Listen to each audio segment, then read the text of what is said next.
Listen very carefully. What I'm about to share with you can sharpen your mind like a blade, but like any sharp tool, if you use it incorrectly, you'll be the first one to get cut. These are what some might call dark techniques, but I see them as a way to understand the hidden currents of human interaction. This is not about destroying people or manipulating them for selfish gain. This is about protecting yourself, seeing through deception, and navigating a world that isn't always fair. If you're easily swayed or looking for simple tricks, this might not be for you. But if you're ready to learn the lessons that can make you dangerously smart, then stay with me. Let's begin with lesson 1. Silence is pressure. Most people are terrified of silence. It feels awkward, empty, and they rush to fill it with words, often without thinking. When you learn to be comfortable in that silence, you create a subtle pressure. This tension makes other people talk more. They start to explain themselves, to justify their positions, to reveal information they never intended to share. The next time you're in a conversation and someone finishes speaking, don't jump in with an answer. Pause. Look at them. Really look at them, take a breath. Let the silence hang in the air for just a few seconds. More often than not, they will continue talking, giving you valuable information you never even had to ask for. Silence makes people uncomfortable, and discomfort often leads to mistakes. Lesson 2 is about mastering yourself before you try to understand others. Control your emotions first. If you cannot control your own emotional state, you've already lost the game. Think about it. Uncontrolled anger makes you predictable and easy to provoke. Unchecked excitement makes you careless and blind to risks. Overwhelming fear makes you obedient and easy to control. The dangerously smart person feels all these emotions. Of course, they're human, but they never let those emotions take the driver's seat. When others around you are exploding with anger or panic, you remain calm. This simple act of staying centered makes them feel weak and out of control, while you appear powerful and composed. Calm people win negotiations because they think clearly. Calm people win arguments because they don't get sidetracked by insults. Calm people see the traps long before they're in danger of stepping into them. Your inner peace is your greatest strategic advantage. This brings us to lesson 3. People reveal their true selves when they feel safe. If you truly want to understand someone, if you want to know their secrets or their genuine intentions, don't interrogate them. Don't put them on the defensive with accusations or pointed questions. Instead, make them feel completely safe and understood. Nod slowly as they speak. Mirror their tone of voice and their body language. Use simple, validating phrases like, "I see," or "that makes sense." When people feel they are in a judgment-free zone, they lower their guard. Their psychological defenses come down, and they start to talk freely. This is how the deepest truths come to light, not through force, but through comfort. Remember, the wolf doesn't get its prey by chasing it loudly through the forest. It waits, quietly and patiently, for the right moment. Lesson 4 deals with a fundamental principle of human desire. Scarcity creates value. When you're always available, always ready to respond, always eager to help, people subconsciously begin to value you and your time less.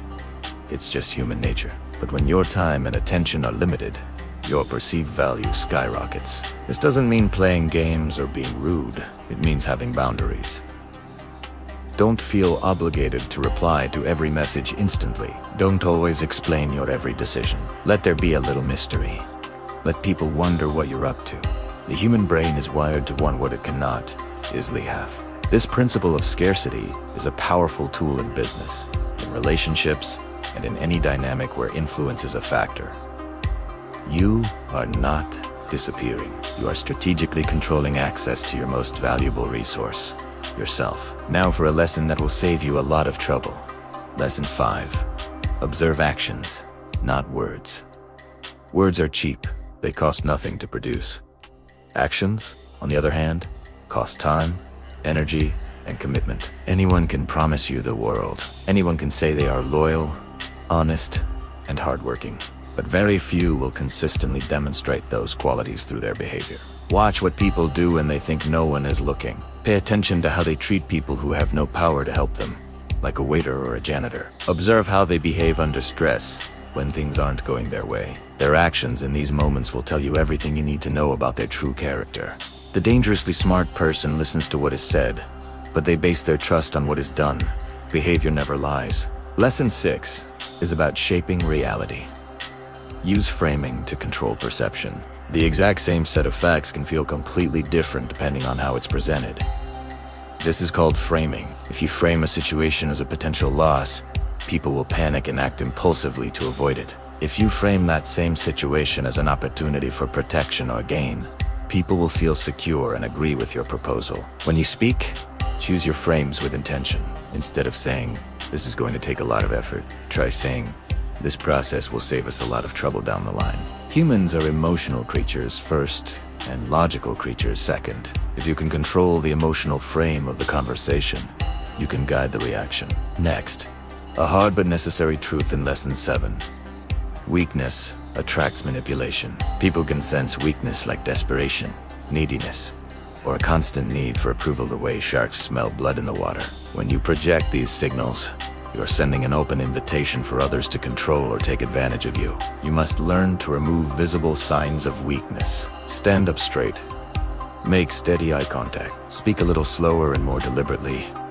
And most importantly, say less. You don't need to constantly explain yourself or justify your existence. True strength is quiet and self-assured. When you appear stable and self-contained, you command respect without ever having to ask for it. Lesson 8 is a masterclass in influence. Most people want validation, not truth. Once you truly understand this, you gain immense leverage in any interaction. People rarely argue to discover a deeper truth. They argue to defend their ego and their identity. If you directly challenge someone's core beliefs, you're not attacking their idea, you're attacking them. And they will fight back, no matter how logical your point is. The smart approach is to validate first. Say something like, "I can see why you feel that way," or "That's an interesting point of view." This simple act lowers their defenses.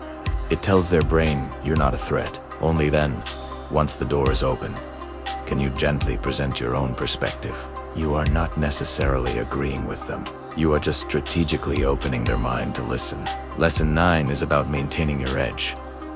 Predictability kills power. If people know exactly how you'll react in every situation, they can easily control you. They know which buttons to push to make you angry, happy, or compliant. To prevent this, you must be controllably unpredictable. This doesn't mean being chaotic or erratic. It means intentionally breaking patterns. If you're usually very agreeable, occasionally pause and show hesitation. If you're known for being distant, offer a rare and unexpected compliment. This subtle unpredictability keeps people on their toes. It forces them to pay closer attention to you because they can't quite figure you out. This psychological tension gives you a quiet advantage. Finally, we arrive at the most powerful lesson of all, Lesson 10. The ability to walk away is the ultimate weapon. When you do not need a person's approval, you cannot be manipulated by them. When you are genuinely willing to lose the deal, you gain the most power in the negotiation. This is the power of detachment. Desperation shrinks you. It makes you weak and pliable. Detachment, on the other hand, makes you formidable. This applies to job offers, relationships, and any negotiation. Always know your exit strategy. Always be willing to get up from the table and walk away. The person who is less attached to the outcome almost always holds the power. These 10 lessons are not toys.